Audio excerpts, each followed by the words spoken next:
This conference will now be recorded.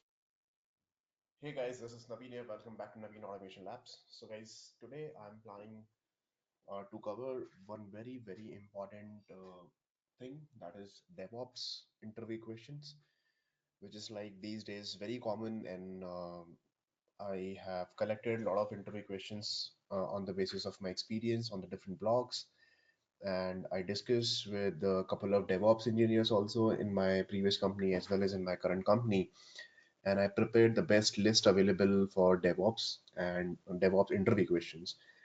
So what exactly I have thought, we will cover different questions, and with the questions itself, you will get to know what do you mean by DevOps, what are the different DevOps interview questions you can expect as an automation engineers as well as developers also. So this video is for engineers, automation engineers, in fact for manual testers also. It will be very much helpful. No coding, nothing. You just need to know what are the different interview questions, how to give the answers, what are the different best practices, right?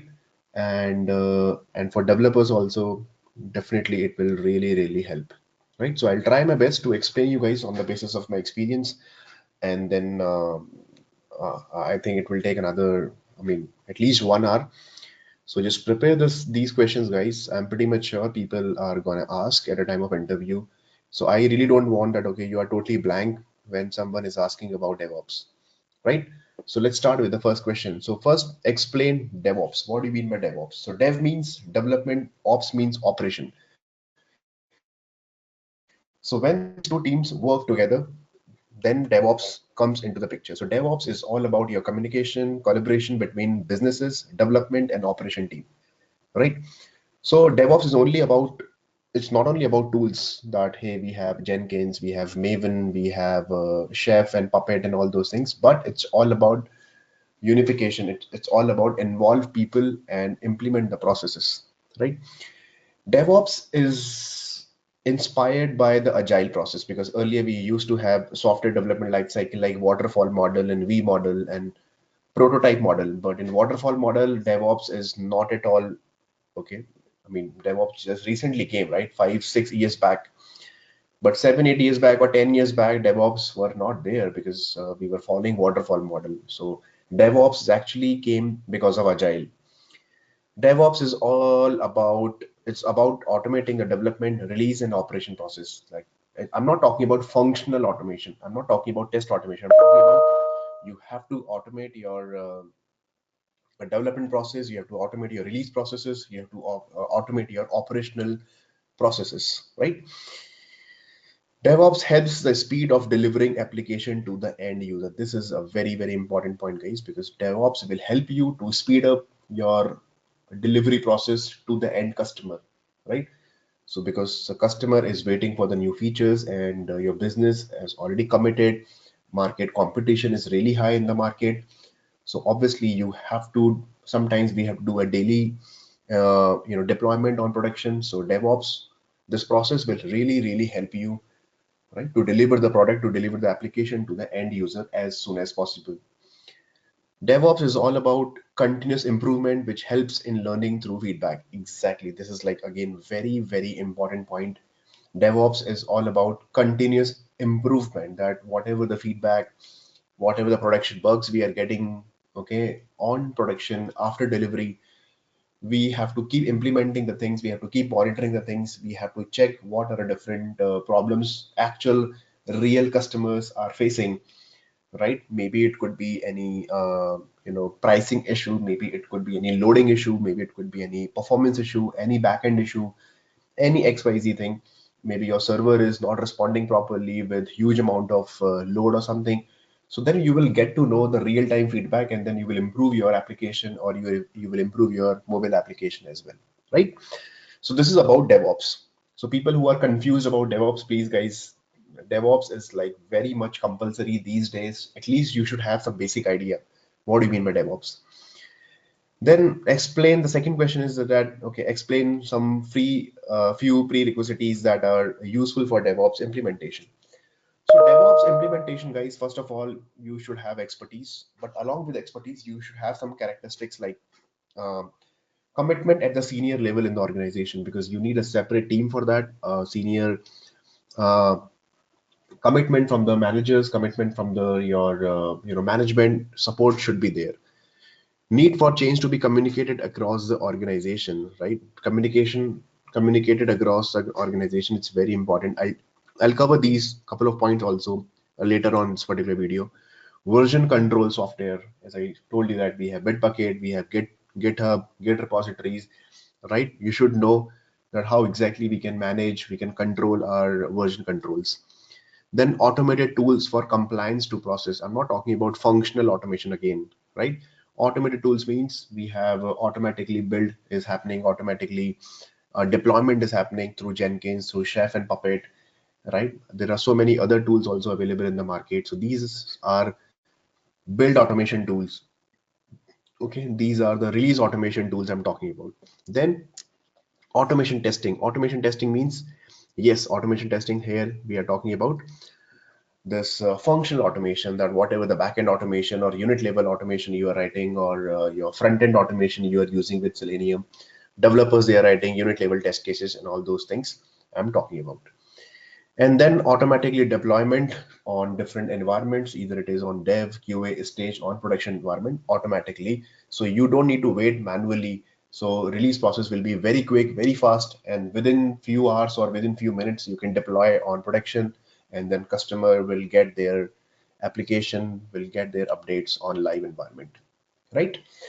Now the next question is that what are the best practices for DevOps implementation? So best practices I would cover quickly, that what exactly summary of this, that the first important thing is that you should have a skill set, right? DevOps, it's not like only you and me can do it together. No, DevOps need a skill set. DevOps need a proper a team is there, a DevOps team is there, or SRE team is there, like site reliability engineers are there.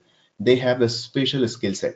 But when it is the best practice, it's not like, okay, it's a very simple product and then only one developer is working, or as a and a very small team is there, but production load is very less. In that case, you can ignore DevOps. But if you're talking about some huge e-commerce companies, let's see Flipkart, Amazon, Walmart, Uber, right?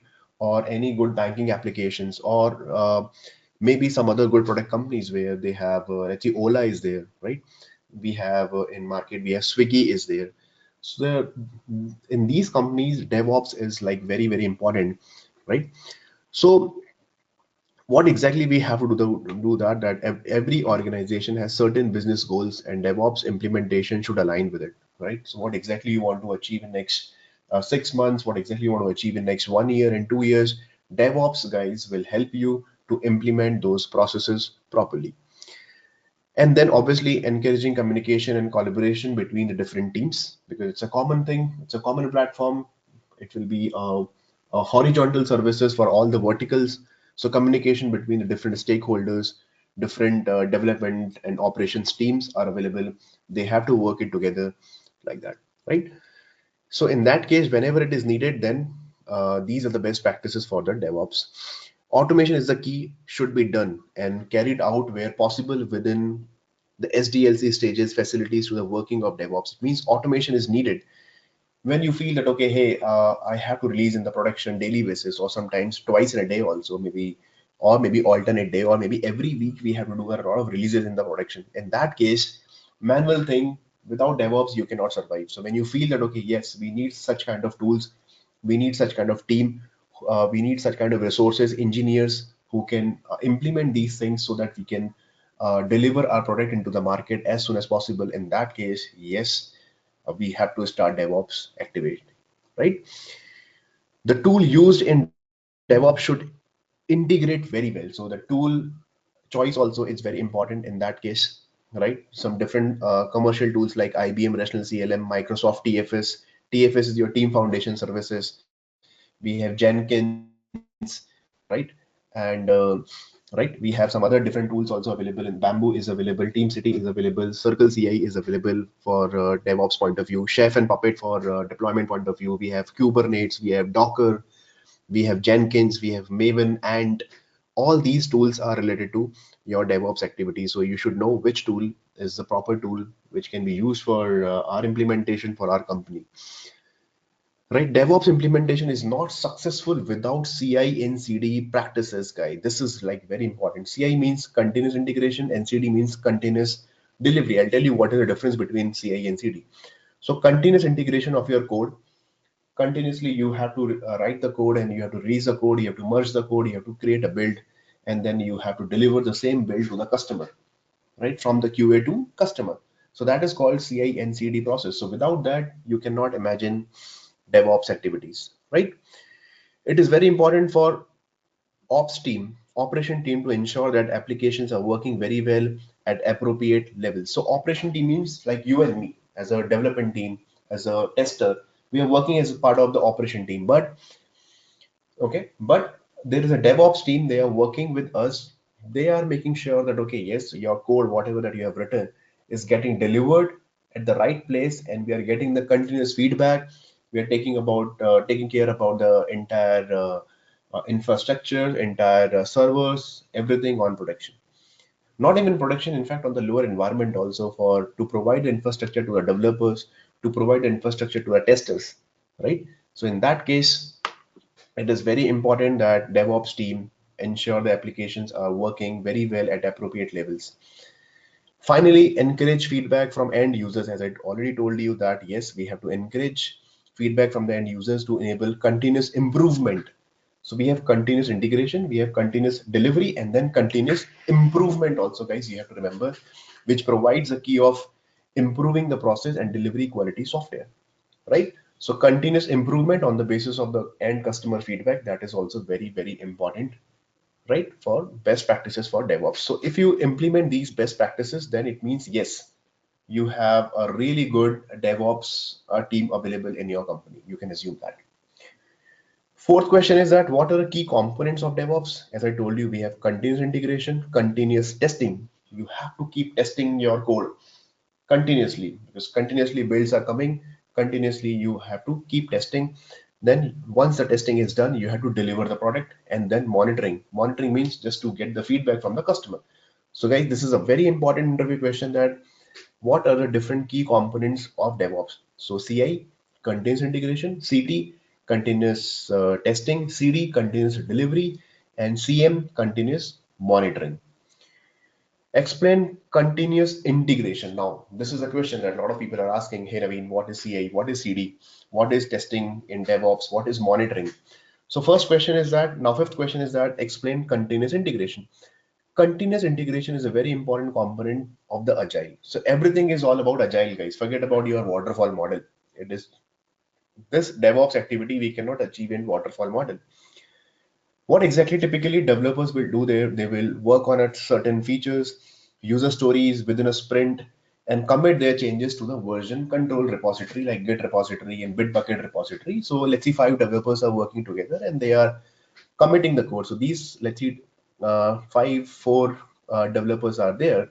They're committing the code over here in this particular repository, right? In this particular repository.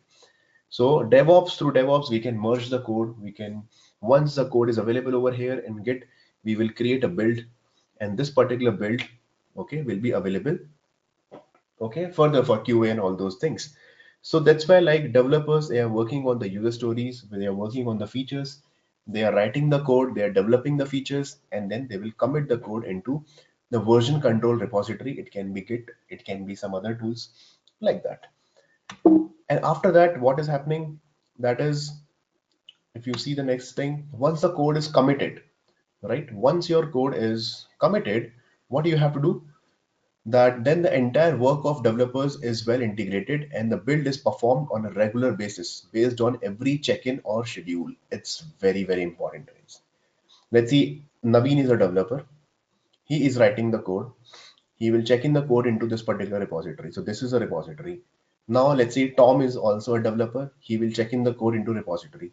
Some other guy also, he will check in into the code into this particular repository. So for every check-in, right? For every check-in, there is a job is scheduled, and that particular job is getting triggered, and then it is generating a build, so that the tester, so that automation engineers, okay, they can check, okay, fine, there is a build, we have to test it, approve it, and then deploy on production, right? Like this. So this Till here, this process is called continuous integration, that you are integrating all the codes together and you are developing a new branch, a new code, right? So always remember this thing that, okay, continuous integration is best practices. It will force the developers to integrate their changes, integrate their code within with the others, so that they can get the early feedback, they can generate the proper builds. So till here, QA is not involved in continuous integration. Now, what is continuous delivery?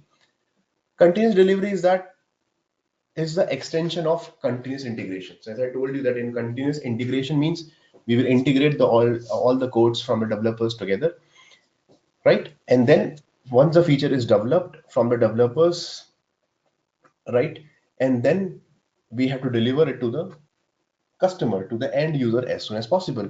But during this process, it goes through various stages of QA, right? We have to raise the bugs, then we have to do a regression testing, then we have to do a system testing, smoke testing, sanity testing. Again, we have to raise the bug.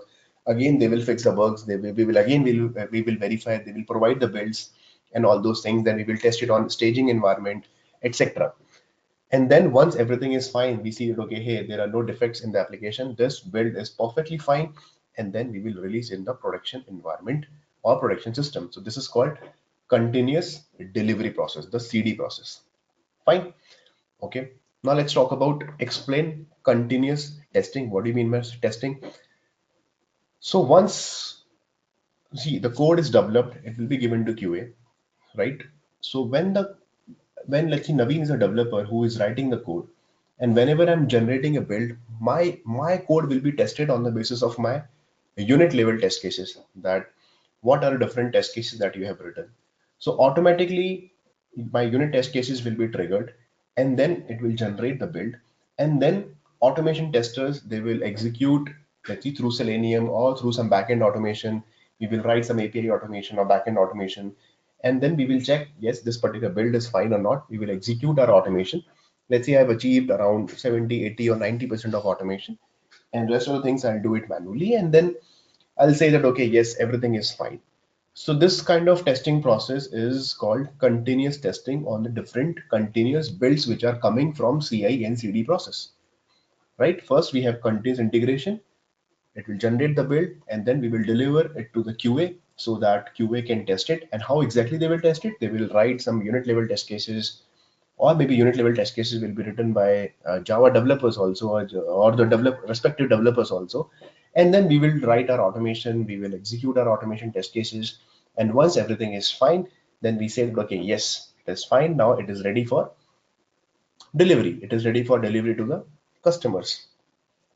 Fine. So this is about continuous testing. Now let's talk about what is continuous monitoring. Continuous monitoring is what that application is developed, it is tested, it is deployed. Deployed means production deployment is done. So we need to do some monitoring, right? What kind of performance is it, like really good, right? So let's see, I'll take an example of Uber or Ola or Flipkart or any e-commerce company. When they release the product into the to the customers, it's not like, okay, yeah, fine, everything is fine, we have released, now relax. No, after release, actual thing will start, right? We have to keep monitoring that what is the behavior of that particular feature, how exactly different use cases are there, how exactly my app is behaving, right? With n number of loads. So we have to capture all those things. What are different, let's see, runtime exceptions are coming. Are we getting any timeout exceptions? Or maybe my services, my backend services are not working properly in the background, in the backend, right? Or maybe some components are not working, or maybe my app is getting crashed. I'm talking about mobile apps. Let's see, on iOS, let's see, in this particular device, this is something is not working.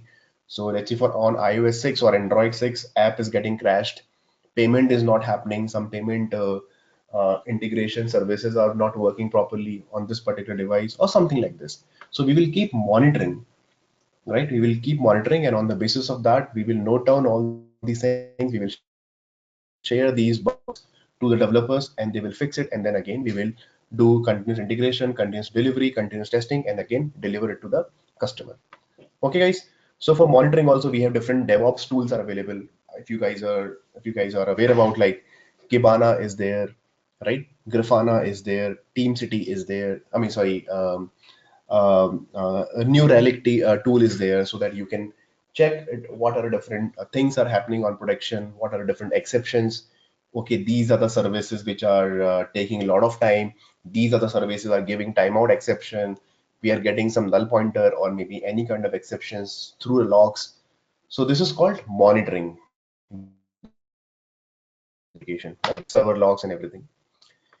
Cool. Now, how will you approach when a project needs to implement DevOps? I think that question we have already covered in the previous page, but still again, when first step is that DevOps implementation and assessment of the existing process, right? It's not like from the beginning we have to start. No, it's like first the product is a little matured enough, and or maybe 2 3 weeks are already done, at least, right? And I would say it's already in production.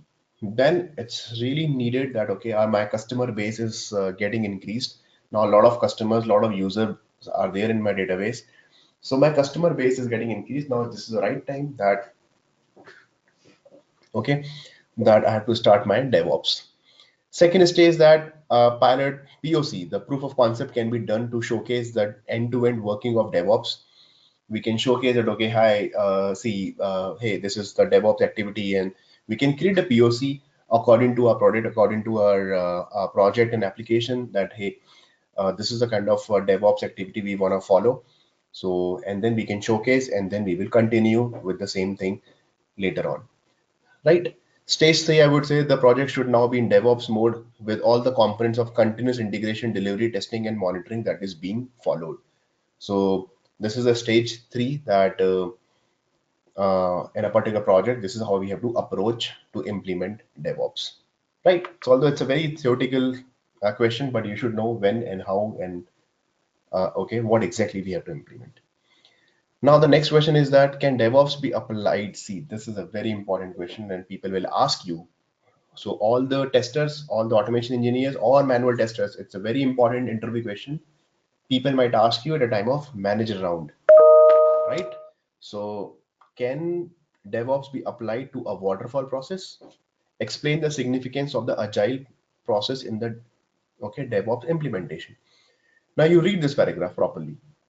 So I'll read it. I'll read out for you first two lines that in the waterfall model process, we all are aware that initial complete requirements we have to gather, then system will be designed, then they will implement the system, then we will do a testing, then we will deploy. So it's a very long-term process. It will take a huge waiting time. Fine, developers team are taking their own time, 2 3 months to develop the product. Then testing team will do that. Then we will deploy after 3 4 5 months, right? So DevOps cannot be applied because DevOps is for quick implementation, right? In waterfall model, what is the need of a DevOps? Because we have huge amount of time and you can easily implement. It's only one time activity that okay, fine, you will give it to tester. Tester will take their own 1 month, right? If you remember that, okay, if you guys like having experience more than 10 years, all these guys we have already seen in my in fact in my previous, in my first company when I was working with HCL, we were following the waterfall model. That time there were no agile, right? And especially in agile, especially in service-based companies, when you have the specific account or something for a customer, old customers, they are still following the waterfall model. So you all are aware about that. In waterfall model, it's a very long process, right? So in that case, uh, we are getting enough time for building the product, developing the product, testing also, which is not compatible for DevOps. So the solution of the above problem is that agile process came into the picture, which is like both development and operation. It will, right? It will combine together. An agile process could be the principle of okay, principle or a certain prerequisite may be required for DevOps implementation. DevOps goes hand in hand with the agile process. So DevOps actually came into the picture because of agile. Because in agile we got to know that okay, hey, it's only 15 days of a sprint. We have 10 user stories we have to deliver. But before that, we have to develop the code properly. Automatically, it should be triggered. It should be tested automatically. Now, automation, Selenium, all these things came into the picture. So that's why, like from last 7 8 years, when Agile got so popular, automation testing got so popular, functional automations got so popular, right? Because now everything is so quick. It's not like we have enough 1 month and 2 months of time for doing the manual testing, and we will take our own time with 5 resources or 10 resources where we have team lead, test manager. No, now everybody is on the same level, everybody has to perform, and then we have to cover as much as possible within the time, right? So in that case, DevOps will help you a lot. Okay, guys. Okay. Now let's move to the next page.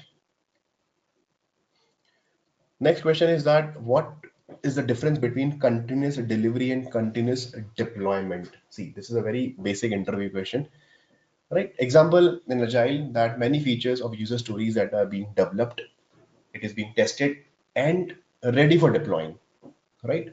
But based on customer scenario and priorities, not all will be deployed. It's not like that, okay, we have 100 backlogs, 100 user stories are there, but in the next release, only 10 user stories will be delivered, right? So it is only important that, okay, whatever the code that we are developing, whatever the DevOps we are implementing on that particular code, it's only for those 10 user stories, not for 100 stories, right? So that is called continuous deployment, that you have to continuous delivery, you have to do that only for those 10 user stories.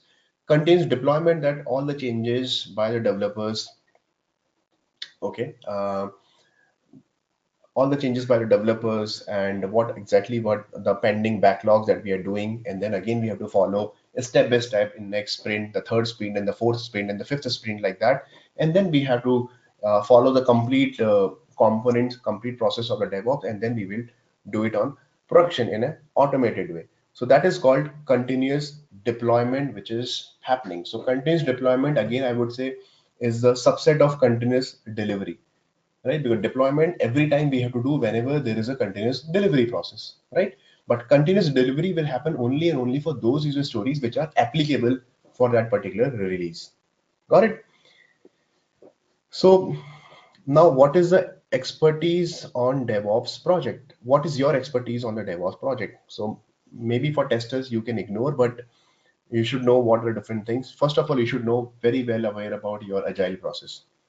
Okay, you are part of the agile, and you should know that, okay, you have to work like 24/7 environment, where maybe in shifts, because in DevOps engineers they work in shifts.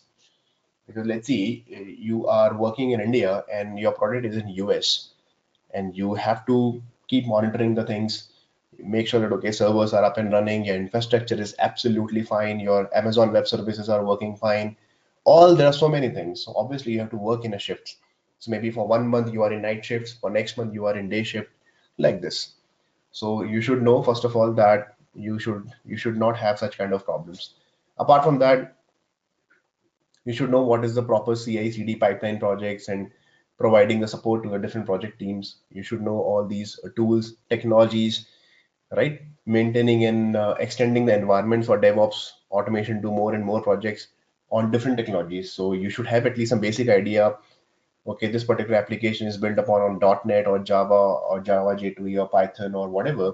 So you should know that what are the different tools are compatible for these tools and technologies for DevOps point of view as well. And then you should know, as I told you, that you should know agile and tools. You should know how exactly proper cloud environment, Jira, and all those things you should know very well with. Okay, if you really want to become a DevOps engineer. Now, what are top DevOps tool? See, again, it's very, very important that are used in industry today. So we have Jira, as we all know, that for project management, for defect management, for user creation, user story creation, test cases creation. We can maintain the complete agile management over here on Jira. Then we have Git and SVN. We have GitHub repositories for your code version control. We have Bitbucket also code version control. We have Jenkins and Bamboo for continuous integration tool for generating the build and deployment. SonarQube we have for code coverage and all those things, right? Nexus location and Artifactory location. Like Nexus location means, let's say I generate the jar file, and where exactly it will be available. It will be available in the form of Maven dependency on Maven central repositories and all, right? So all these things, who will deploy who will deploy your artifacts, your jar file on Nexus location, on Maven centralized location, right? So, right, and just like in Selenium, we have to get the latest Maven dependency, but who is deploying over there for Selenium? So there's a DevOps team is there, which are deploying the things on production over there on Maven centralized repository. So these centralized repository is called Nexus locations. Then we have Docker containers, then we have Chef, Puppet, Ansible. These are the virtualization processes are there, server virtualization, hypervisor, and all those things are there. So I really don't want to get too deep into all these things. IBM Urban Code deployment. Okay, I haven't worked upon this particular tool, but I heard about it. That is for deployment process, and Splunk is there, Nagios is there as again for your deployment and build process point of view. So these are different tools are available which are very famous in the market. You can read about individually on Google. Now, what is a configuration management in terms of infrastructure, and mention a few popular tools used. So configuration management, it's very important.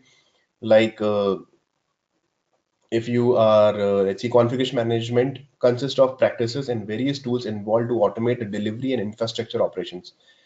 It's all about keeping the server ready. It means your server is up and running, your server is ready, installing the system packages, right? So although it's not our job, it's a DevOps team job that they will install the packages, right? They will install the jar files, they will install the war files, they will start the Tomcat servers, right? They will increase the different the RAM and everything, right? All those server virtualizations and all those things, network configuration they will do.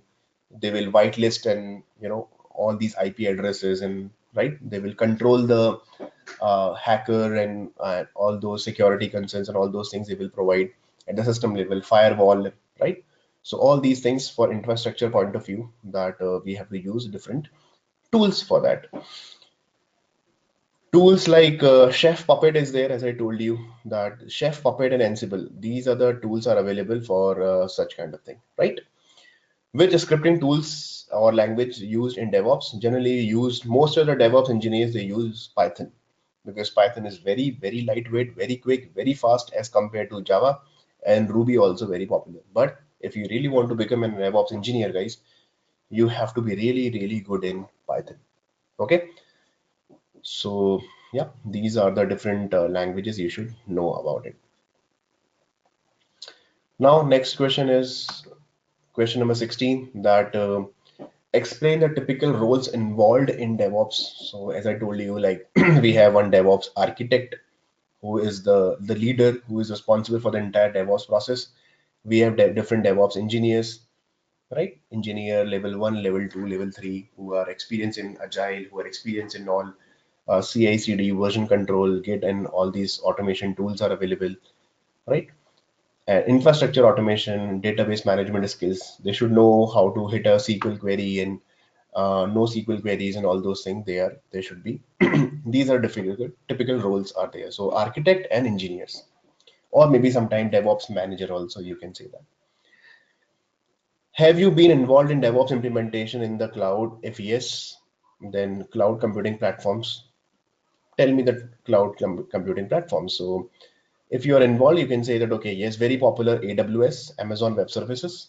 As I think explained to you earlier, that Amazon Web Services will take care about your cloud platforms, your entire infrastructure, your backend services, your environment, your platforms, your servers, your network. Everything is available on Amazon. You have to pay for it, and Amazon will take care of it, right? So that's why, like, you don't need to take care about your performance. You need to take care about that. Okay, hey, the server got down. No, it used to happen 7, 8 years back, but now if you are deploying your infrastructure on Amazon Web Services, now it's Amazon responsibility because you are paying for it. If Amazon is getting down, then only. So that's why, like, see, Uber. If you see, about Uber, if you about Airbnb, LinkedIn, right? In fact, Amazon.com also deployed on through AWS services. They never get down, right? Walmart is having their own infrastructure services because they are the competition with the Amazon. But Amazon is making money through Amazon Web Services, right? Through AWS services, Amazon is making money. The actual business of Amazon is their services, their web services, the infrastructure. They are getting huge amount of money to take care about their different companies' infrastructure. So let's say tomorrow you want to start your own startup, right? So otherwise you have to hire a separate DevOps team properly, separate infrastructure you have to set up. You have to buy a lot of servers and all those things, right? So why should I take this headache? Better I take some cloud computing platform. I just pay for it, right? On Amazon Web Services. Same thing. Microsoft Azure is very popular these days. Google Cloud is also available where you can create a Linux machine and all those things. In fact, for our automation engineers also, you can create your Jenkins over there on Linux or Unix machines or Mac machines, and you can execute your test cases over there. Fine.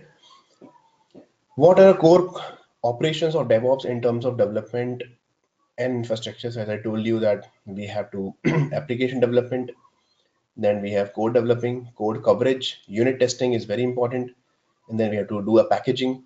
The package will be deployed with infrastructure. Then we have provisioning. Then we have to do some configuration according to the environment. We have to do some orchestration, and finally we have to deploy on production, right? What is version control? Version control, we know that, okay, we have to, it's a system like Git and Git repository and Bitbucket, SVN. It keeps monitor and it actually records your changes to file, right? What is the file or something like this, or set of files over time so that you can recall a specific versions later. So let's say tomorrow you have 1.0, 2.0, so it will maintain all your version controls over there of your application. What are the uses of version control? It's a very simple question, that it will maintain your files over the server, right? It will host your files and number of files, your Java code or whatever the code. It will be deployed over, I mean, it will be saved over there on a centralized repository. It will revert files back to a previous state. Yes, we can revert it. Let's see today you what exactly you do. Let's see version 3.0 you deploy on production, and there are some failures. So immediately you can revert back. Okay, you can point it to 2.0 once again because you found, okay, there are some problems with 3.0. So immediately you can revert back. So those things we can do it with the help of version control. Revert the entire project back to the previous state, right? That's what I told you, that you can entire project you can revert back. Let's see tomorrow morning you see that, okay, hey, Uber, a new app with Uber, but by evening Uber got to know that, okay, no, this Uber new app is not that good. It's like a lot of problems are there, a lot of bugs are there, and a lot of issues are there. It's very slow or something like this. It's getting crashed. So immediately it's going to impact the business, impact the users and the brand image also. So immediately they can, okay, revert back the entire project to the previous state like this, right? They can compare the changes between two versions over the time, and you can check, you can monitor the history, who committed, right? Who last modified. So who is actually causing a problem, what exactly, who committed the code and who is the culprit, right? So immediately you will get to know that, okay, hey, yeah, in this particular file there is a problem and we committed in the morning and we could not find the bug over there, but now in production we are getting the bugs in which particular file, in this particular class, in this particular package. So immediately you will get to know about it. And then who introduced an issue and when. So as we know that, then we have to take the appropriate action on that, that, okay, who is the culprit, is a developer or what is the problem, maybe someone has missed the code review and all those things, so we can immediately get to know about that, right? Next question is that what do you mean by containers? Containers are a form of lightweight virtualization. Virtualization, we all know that, right? That there is a server, we will divide that particular server into multiple parts, multiple operating, and this is called virtualization. So there is a huge data center, or let's see, there's a huge machine, the physical machine. We will divide that particular physical machine into multiple parts with the help of virtualization. And then we will create number of containers over there, right? Which will containers over there. So earlier we were having hypervisor. So I don't know, you guys are aware about hypervisor. Hypervisor is like, again, we will create number of virtual machines over there. So hypervisor is kind of a machine over there. But now what exactly? Now we have to maintain, let's say, 100 machines. So obviously it will be very heavier, right, as compared to containers. But containers on the simple single machine, we can create multiple containers images like that. So this is called containers. Like we have Dockers and all these things are available. Next question is, what is Git? So Git is distributed version control, and it can track changes to a file and allow you to revert back to any particular change that I have already explained so many times. What is Git and all, right? So Git is version control tool, and it is distributed version control system. What is meant by continuous integration? Again, I think it's a repeated question. It is development practice that require developers to integrate the code into a shared repository several times a day. This is called continuous integration. So remember, integration means merge the code, integrate the code of the developers. Again, what is continuous testing? We have to keep testing through unit testing or through automation test cases we have to write as part of the software delivery pipeline. The moment the build is generated, it is deployed on, let's say, QA environment, we have to execute our automation test cases. So this is called automation testing, right? Now, last two questions are here that what is the difference between, although it's not like that important, asset management and the configuration management. Asset management, broadly defined, like refers to any system that monitors and maintains things of a value to an entity or group, right? So this is your asset management, that a system, any system which are like we are going to monitor and maintains to an entity or group, like, okay. But configuration management is a process of planning, right, for identifying, controlling, verifying the configuration items within a service, recording their status, and in support of change management, assess management, and potential IT impact of changing those items. So I think, I know these are very subjective things. So I would say in short that, okay, asset management, that, okay, see, these are my assets, these are my physical servers are available, I have to monitor, I have to maintain. But configuration management is that how exactly you're going to configure the entire service, entire code, and how exactly you're going to record the status, record the feedback, and how exactly you can support your assess management and change management in terms of changing those items with the help of DevOps. So you can ignore this, like it's a very like I would say theoretical question.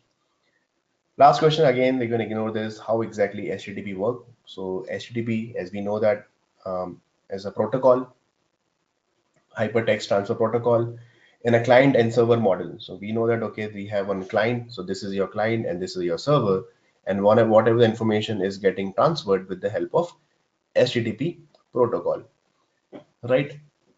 A web browser is using a request initiated is called as a client. So let's say this is your browser, let's say this is your Google Chrome or Firefox, right? So this is your Firefox or Google Chrome, and the web server software which responds to the request is called server. So this is your client and this is your server. So we are sending a request, right? Hey, this is Naveen and my password is this, and I enter submit, I click on submit button or login button. The server will respond, but okay, yes, you are the right user. Okay, then that's why server is giving the home page over there. So that's why we are able to see that. So everything is happening with the help of HTTP protocol. So according to the World Wide Web, okay, uh, Consortium and the Internet Engineering Task Force are two important spokes in the standardization of the HTTP protocol. So it is already standard that every communication should happen over the internet, over the network, from between client and server with the help of web servers. It should be HTTP and HTTP request and HTTP response with the help of HTTP protocols. Okay, guys, so you can like check what are different other HTTP and other protocols also available. But guys, these are the important interview questions. I hope you guys got some, I mean, very good idea about the DevOps after watching this video. And please prepare, guys. I think it will help you a lot, because these are the basic things that every company they are following these days, and people are expecting at a time of interview. You should know what is monitoring, what is continuous integration, continuous delivery, continuous testing, different components, DevOps, the mindset of DevOps. right?